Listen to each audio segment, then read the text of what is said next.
Most important प्राथमिकता इस जिले के हिसाब से ऑर्गेनाइज क्राइम की है, जिसमें कि आपका नशा का व्यापार भी होगा, शराब तस्करी भी हो गई और युवा नशे से दूर रहे। ये मेरी प्रथम और सबसे मुख्य प्राथमिकता है।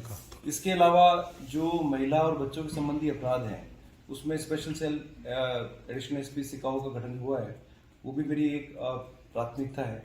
इसके अलावा जो हनुमानगढ़ जिले के अंदर यूथ है वो कैसे पॉजिटिव डायरेक्शन में जाए, कैसे वो एम्प्लॉयमेंट की तरफ जाए, व्यापार की तरफ जाए, क्राइम की तरफ कम से कम जाए। और ऑर्गेनाइज क्राइम में जो हमारी गैंग्स हैं जो क्रॉस बॉर्डर ऑपरेट कर रही हैं उनकी कमर कैसे हम तोड़ें, उस पर हम मुख्यतः काम करेंगे। इसमें ADG crime Shri M Dinesh sir ने मुझे डायरेक्शंस दिए हैं और आईजी सर के नेतृत्व में हम काम करेंगे और इंश्योर करेंगे कि ऑर्गेनाइज गैंग्स जो हैं हनुमानगढ़ जिले में एंटर ना करें। और जो भी युवा इन गैंग्स को फॉलो करते हैं या इन गैंग्स को सोशल मीडिया पर फॉलो करते हैं उनको उनके खिलाफ हम सख्त कार्रवाई करें और एक मैसेज दें कि कोई भी यूथ क्राइम की दिशा में ना जाए। इसमें दोनों चीजें करनी पड़ेगी। हमें जो क्रिमिनल्स हैं उनके खिलाफ हमें सख्त कानूनी कार्रवाई भी करनी पड़ेगी। स्पेशली बहुत सारे गैंगस्टर ऐसे हैं जो बेल पे बाहर हैं, बेल कैंसिलेशन के लिए भी हम प्रयास करेंगे। और जो यूथ है उनको हम पॉजिटिवली एंगेज करेंगे स्पोर्ट्स के माध्यम से या फिर हम स्पेशल योजना बनाकर प्रशासन से बात करेंगे और इसमें आप लोगों का सहयोग, जन सहयोग भी हम लेंगे। अल्टीमेटली हम चाहते हैं कि हनुमानगढ़ का युवा स्वस्थ रहे, अष्टपुष्ट रहे और अपने काम धंधों में लगे, ना कि क्राइम में। इसके लिए हमें जो भी प्रयास करने होंगे हम प्रॉपर योजना बना करके इस पर काम करेंगे। और आप सब लोगों को आश्वस्त करना मैं चाहूँगा कि ये मेरी फर्स्ट प्रायोरिटी है कि हनुमानगढ़ जिला ऐसा जिला हो जहाँ पर यूथ जो है वो नशे से और क्राइम से दूर है। वो पहले भी कहा, ऑर्गेनाइज क्राइम के अंदर ये जुआ सट्टा भी आता है और नशे का व्यवहार भी आता है, शराब तस्करी भी आती है। सभी तरह के ऑर्गेनाइज क्राइम पे हम लोग कार्रवाई करेंगे। आने वाले दिनों में आप देखेंगे कि इस पर अच्छी कार्रवाई होगी। और जो व्हाट्सएप नंबर पहले दिया गया है सूचना देने के लिए, मेरी आप लोगों के थ्रू ये रिक्वेस्ट है कि आमजन को भी ये रिक्वेस्ट है कि उस पर सूचना दें। हम उस पर कार्य योजना बना करके प्लान वे में कार्रवाई अवश्य करेंगे।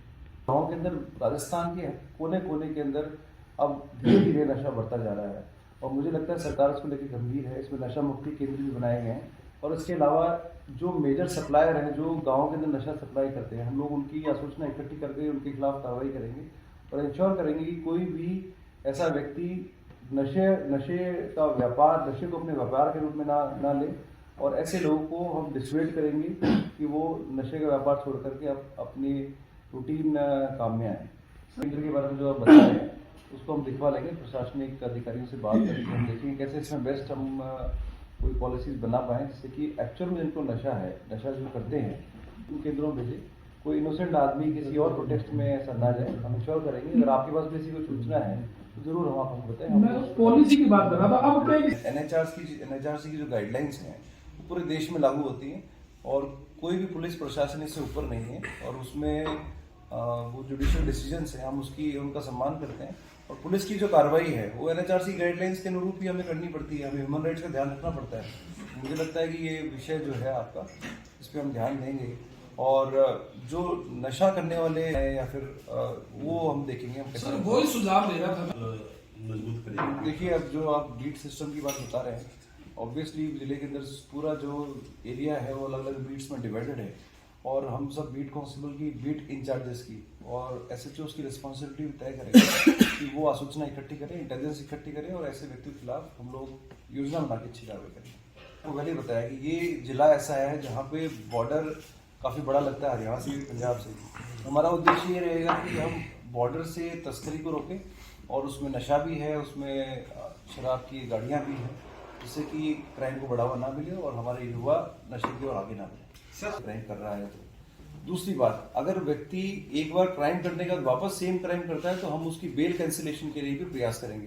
अभी मैंने अधिकारियों से बात की, मेरे ध्यान में कुछ इस तरह की चीजें आई हैं कि सेम व्यक्ति सेम क्राइम बार बार कर रहा है, तो अगर व्यक्ति बेल पे बाहर आता है तो उसकी बेल कंडीशन में लिखा होता है कि वो उस तरह का अपराध वापस नहीं करेगा।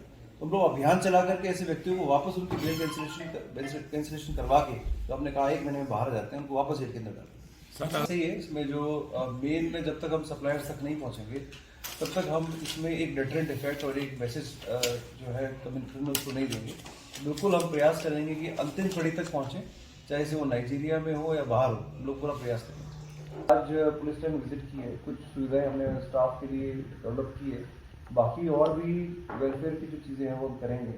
स्टाफ को लेकर के मैं देखूंगा कि कितनी नफरी है। अगर नफरी की कुछ कमी होगी या कुछ इश्यूज होंगे तो मैं पुलिस हेडक्वार्टर को पत्राचार करूंगा। बढ़ाने की भी आवश्यकता होती है। कई बार क्या है कि जिला बनता है, उसकी नफरी जितनी क्राइम उस समय होता है उस हिसाब से नफरी डिसाइड होती है, और विथ न्यू चैलेंजेस, जैसे नया चैलेंज आया है नशे का जो पहले शायद नहीं था, पहले से ये एग्रीकल्चर डिस्ट्रिक्ट था, तो इसके हिसाब से हम पुलिस हेडक्वार्टर को देखेंगे। अगर नई रिक्वायरमेंट है, नई नफरी बढ़ाने की आवश्यकता भी तो करेंगे। मैंने डिप्टी एसपी साइबर से डिटेल मीटिंग की है। हमारा उद्देश्य ये है कि न केवल हम साइबर क्राइम को प्रिवेंट करें, बल्कि जो वीपीएन बेस्ड और टॉर बेस्ड फ्रॉड्स हो रहे हैं, जो कि नए फ्रॉड हैं, उस पर हम अधिक से अधिक काम करें। इससे पहले पिछले दिनों में मैंने काफ़ी काम साइबर पे किया हुआ है, और नेशनल पुलिस अकेडमी से मैंने डाक पे क्रिप्टो करेंसी में कोर्स भी किया हुआ है। तो मैं आपको विश्वास दिलाऊंगा कि जो हमारी साइबर टीम है जिले की, वो पूरे स्टेट के लिए एक मॉडल बन के उभरेगी। अभी ज्वाइन करने से पहले मेरी DG cyber crime Shri Ravi Prakash Mehra साहब से डिटेल डिस्कशन हुआ है। सर ने मुझे निर्देश फरमाए हैं कि आप अपने ज़िले में मॉडल बनाइए और उसको हम पूरे स्टेट में लागू करेंगे। तो आप बिल्कुल बेफिक्र रहें, हम लोग साइबर में आने वाले 15-20 दिनों में कार्य योजना बना करके अच्छा काम करेंगे, और किसी भी तरह का कोई साइबर फ्रॉड होगा तो उसमें हम बिल्कुल उस क्राइम को खोलने के लिए पूरा प्रयास करेंगे। सर रास्ता देखिए, सूदखोरों के खिलाफ अभियान हो या फिर पुलिस हेडक्वार्टर कोई भी अभियान हो, उन सभी अभियान में हम लोग आसूचना इकट्ठी करके अच्छी कार्रवाई करेंगे। मैंने कल ही ज्वाइन किया है, तो मैं अपने अधिकारियों से मीटिंग कर रहा हूँ। आज मैंने सिटी सर्किल की मीटिंग ली है सर्वे ऑफिसर्स की। धीरे धीरे मैं जिले के सभी थानों को विजिट करूंगा। इस तरह के जो पुलिस हेडक्वार्टर के अभियान है, उसमें हम आसूचना इकट्ठी करके कौन लोग इस तरह की चीज़ें कर रहे हैं, खिलाफ कार्रवाई करेंगे।